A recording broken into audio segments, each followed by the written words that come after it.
Hello बच्चों, let's read this question. The question says assertion on going away from a point charge or a small electric dipole, electric field decreases at same rate in both cases.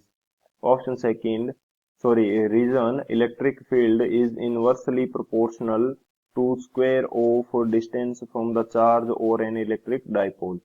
Option first, both assertion and reason are correct and reason is the correct explanation of assertion.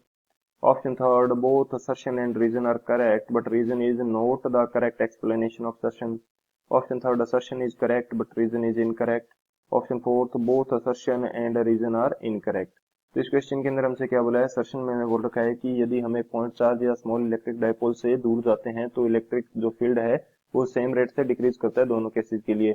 Reason हमें क्या दे रखा है कि जो electric field है वो inversely proportional होता है स्क्वायर ऑफ द डिस्टेंस के। तो इस कंडीशन के लिए हमारे पास की कंसेप्ट क्या हो जाएगा? की कंसेप्ट के अंदर हम लोग बात कर लेते हैं कि हमारे पास जो पॉइंट चार्ज है उसके कारण इलेक्ट्रिक फील्ड किसी डी डिस्टेंस के ऊपर कितना होगा एंड इलेक्ट्रिक डाइपोल के कारण इलेक्ट्रिक फील्ड हमारे पास कितना होगा।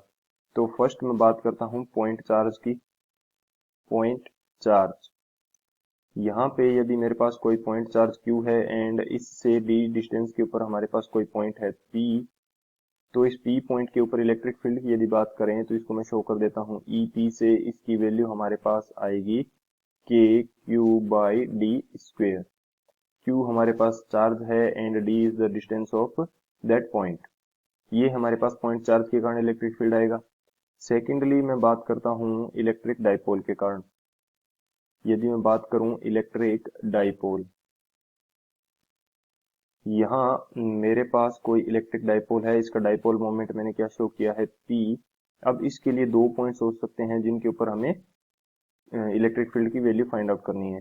एक पॉइंट हो सकता है इसकी एक्सियल डायरेक्शन के अंदर, ये इसका सेंटर है एंड सेंटर से इस पॉइंट की डिस्टेंस हमारे पास कितनी है, ये मैं मान लेता हूँ कि डिस्टेंस है मेरे पास D। तो जो E आएगा एक्सियल पॉइंट के लिए, इसको मैं बोल देता हूँ E एक्सियल, ये हमारे पास आएगा 2kp/r³। 2kp/d³। D is the distance from center of electric dipole and P is the dipole moment of that dipole. So axial point के लिए कितना आएगा 2kp/d³। अब इसी तरह से इसका जो इक्वेटोरियल पॉइंट है उसके लिए कितना आएगा हमारे पास, ये हमारा क्या हो जाएगा डाइपोल, जिसका डाइपोल मोमेंट है P। अब इसके इक्वेटोरियल पॉइंट की यदि बात करूं मैं, जिसकी डिस्टेंस भी हमारे पास क्या है D है, यहाँ पे E इक्वेटोरियल के ऊपर यदि हम फाइंड आउट करते हैं तो ये वैल्यू हमारे पास आती है kp/d³। kp/d³। सो ये दो हमारे पास की कंसेप्ट हो जाएंगे। इन दोनों की कंसेप्ट की हेल्प से इस क्वेश्चन को सोल्व करते हैं।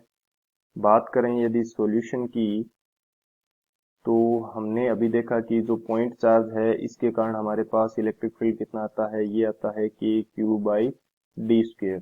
यानी कि इलेक्ट्रिक फील्ड जो है इनवर्सली प्रोपोर्शनल है D² के, यानी डिस्टेंस स्क्वायर के इनवर्सली प्रोपोर्शनल है। इसी तरह से जो हमारा डाइपोल है इसके कारण हमारे पास कितना आ रहा है एक्सियल पॉइंट पे एंड इक्वेटोरियल पॉइंट पे। एक्सियल पॉइंट पे हमारा आ रहा है 2kp/d³ एंड इसी तरह से जो E इक्वेटोरियल पॉइंट है वहां आ रहा है हमारा kp/d³। यानी कि जो इलेक्ट्रिक फील्ड है इसके लिए वो डायरेक्टली प्रोपोर्शनल है 1/d³ के, या बोल सकते हैं कि डिस्टेंस की क्यूब के इनवर्सली प्रोपोर्शनल है इलेक्ट्रिक फील्ड। सो इन दोनों केसेस के लिए अलग अलग कंडीशन हो रही है। पॉइंट चार्ज के लिए डिस्टेंस की स्क्वायर के इनवर्सली प्रोपोर्शनल है, जबकि इलेक्ट्रिक डाइपोल के लिए ये हमारे पास है डिस्टेंस की क्यूब के इनवर्सली प्रोपोर्शनल। तो यदि इनसे दूर जाते हैं तो सेम रेट से डिक्रीज नहीं करेगा, तो असर्शन स्टेटमेंट हमारा इनकरेक्ट हो जाएगा। रीजन में क्या दे रखा है कि ये स्क्वायर के डिस्टेंस की स्क्वायर के इनवर्सली प्रोपोर्शनल होते हैं, तो दोनों केसेस के लिए हमने देख लिया। पॉइंट चार्ज के लिए तो स्क्वायर के इनवर्सली प्रोपोर्शनल है डिस्टेंस की स्क्वायर के, जबकि इलेक्ट्रिक डाइपोल के लिए नहीं है।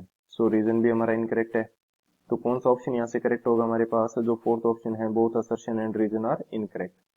So option D is the final answer. I hope you understood it well. Best of luck. Thank you.